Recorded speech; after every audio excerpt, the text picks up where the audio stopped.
सभी भक्तों को शिव मंगलम। श्रावण के इस शिव पुराण कथासार के पारायण में आपका स्वागत है।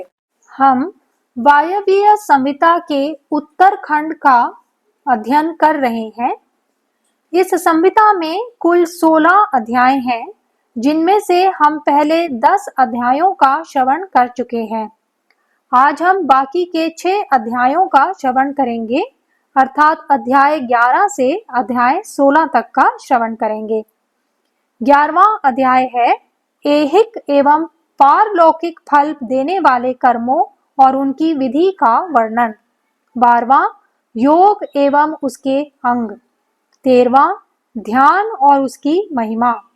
14वां वायुदेव का प्रस्थान, मुनियों का वाराणसी जाना और आकाश स्थित ज्योतिर्मय लिंग के दर्शन करना। 15वां मुनियों को सनत कुमार और नंदी के दर्शन।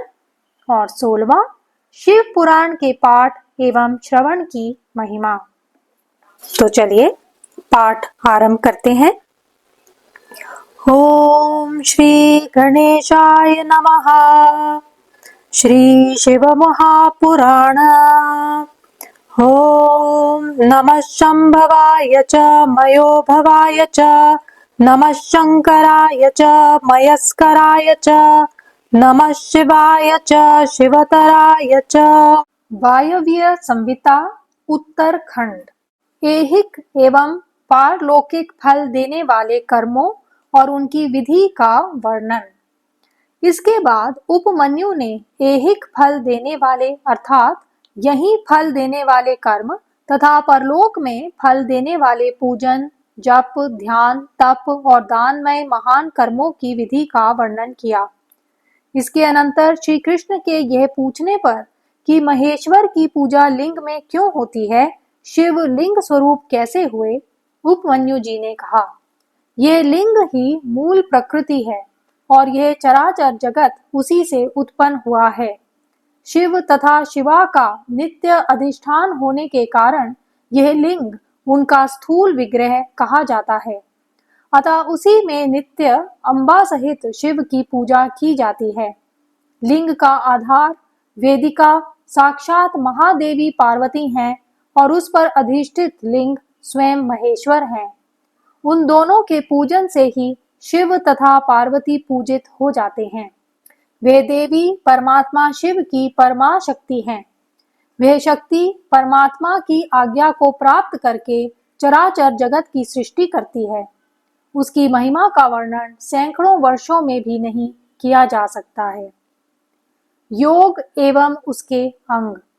श्री कृष्ण के द्वारा परम दुर्लभ योग का वर्णन सुनने की इच्छा करने पर उपमन्यु जी बोले, हे श्री कृष्ण, जिसकी दूसरी वृत्तियों का निरोध हो गया है, ऐसे चित्त की भगवान शिव में जो निश्चला वृत्ति है, उसी को योग कहा गया है।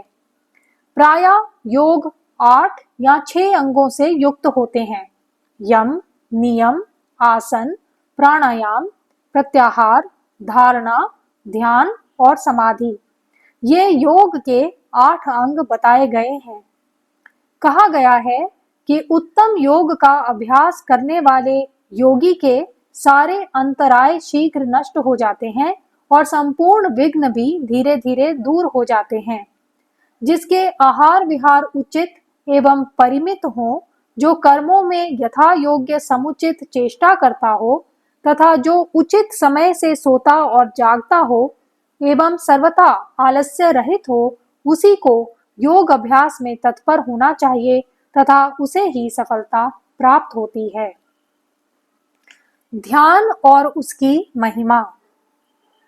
उपमन्यु जी ध्यान की महिमा का वर्णन करते हुए कहते हैं, भगवान शिव का चिंतन एवं ध्यान करने पर सब सिद्धियां प्रत्यक्ष और सिद्ध हो जाती हैं। जिस जिस रूप में मन की स्थिरता लक्षित हो, उसका बारंबार ध्यान करना चाहिए। कुछ लोग मन की स्थिरता के लिए स्थूल रूप का ध्यान करते हैं। स्थूल रूप के चिंतन में लगकर जब चित्त निश्चल हो जाता है, तब सूक्ष्म रूप में वह स्थिर होता है। जिनके सारे पाप नष्ट हो गए हैं, उन्हीं की बुद्धि ज्ञान और ध्यान में लगती है। जिनकी बुद्धि पाप से ग्रसित है, उनके लिए ज्ञान और ध्यान की बात भी अत्यंत दुर्लभ है। जैसे बहुत छोटा दीपक भी महान अंधकार का नाश कर देता है, इसी तरह थोड़ा सा योग अभ्यास भी महान पाप का विनाश कर डालता है। श्रद्धा पूर्वक क्षण भर भी परमेश्वर का ध्यान करने वाले पुरुष को जो महान श्रेय प्राप्त होता है, उसका कोई अंत नहीं है। ध्यान के समान कोई तीर्थ नहीं है, ध्यान के समान कोई तप नहीं है, ध्यान के समान कोई यज्ञ नहीं है। इसीलिए ध्यान अवश्य करें। अपने आत्मा एवं परमात्मा का बोध प्राप्त करने के कारण योगी जन आत्म तीर्थ में अवगाहन करते हैं और आत्मदेव के ही भजन में लगे रहते हैं। उन्हें ईश्वर के सूक्ष्म स्वरूप का प्रत्यक्ष दर्शन होता है।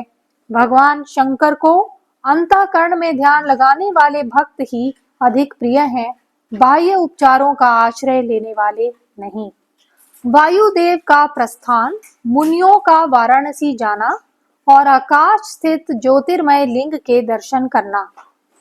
सूत जी कहते हैं, उपमन्यु से श्री कृष्ण ने जो ज्ञान योग प्राप्त किया था, उन मुनियों को उसका उपदेश देकर आत्मदर्शी वायुदेव उसी समय सायंकाल आकाश में अंतर्धान हो गए। तदंतर प्रातःकाल नैमिषारण्य के समस्त तपस्वी मुनि सरस्वती नदी में अवभृत स्नान कर वाराणसी में पहुंचे।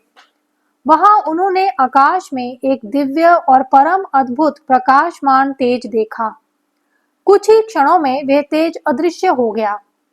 इस महान आश्चर्य को देखकर वे महर्षि यह क्या है, ये जानने की इच्छा से ब्रह्मवन को चले गए।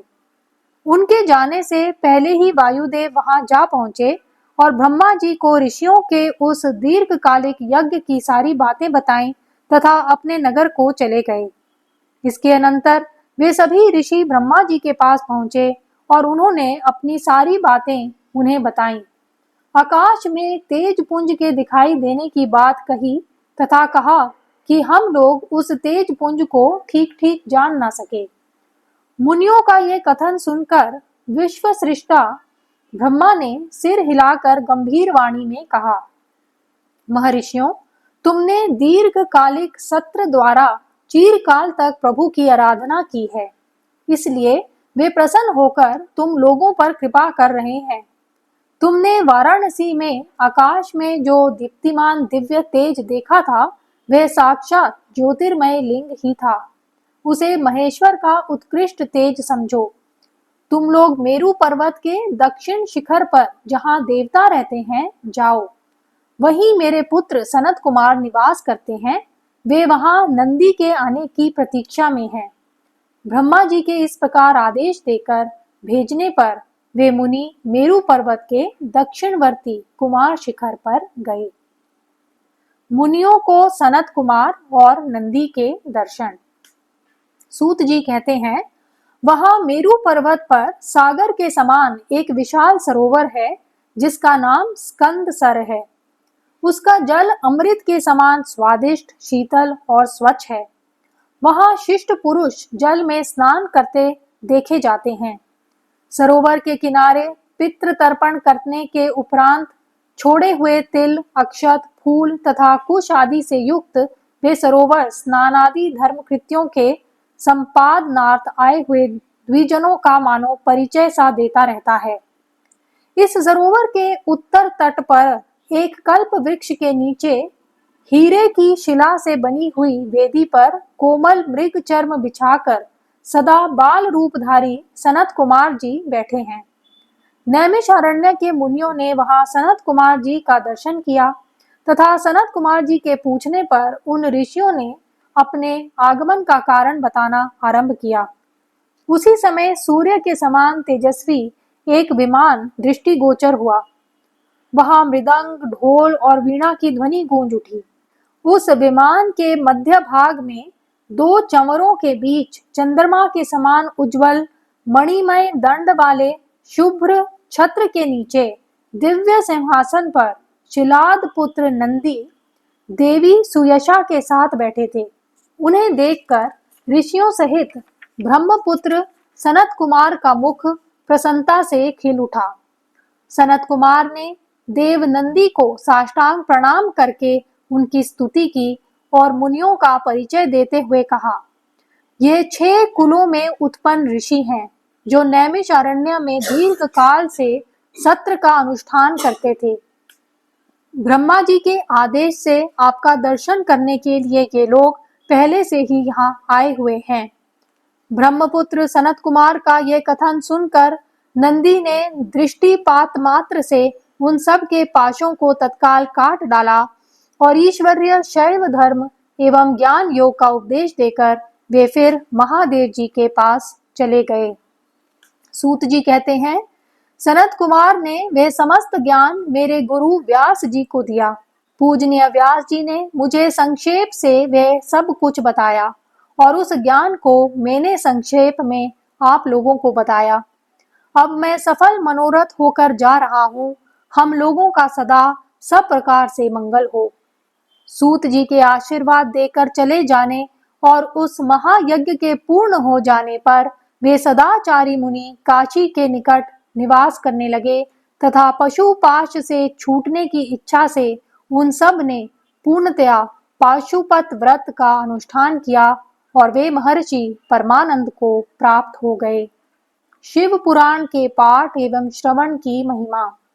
व्यास जी कहते हैं, इस पुराण को बड़े आदर पूर्वक पढ़ना अथवा सुनना चाहिए। श्रद्धाहीन, शठ, भक्ति से रहित तथा धर्मध्वजी पाखंडी को इसका उपदेश नहीं देना चाहिए। जो मनुष्य भक्ति परायण हो इसका श्रवण करेगा, वह भी इहलोक में संपूर्ण भोगों का उपभोग कर अंत में मोक्ष प्राप्त कर लेगा। यह श्रेष्ठ शिव पुराण भगवान शिव को अत्यंत प्रिय है।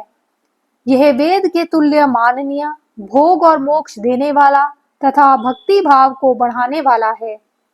भगवान शंकर इसके वक्ता और श्रोता का सदा कल्याण करें।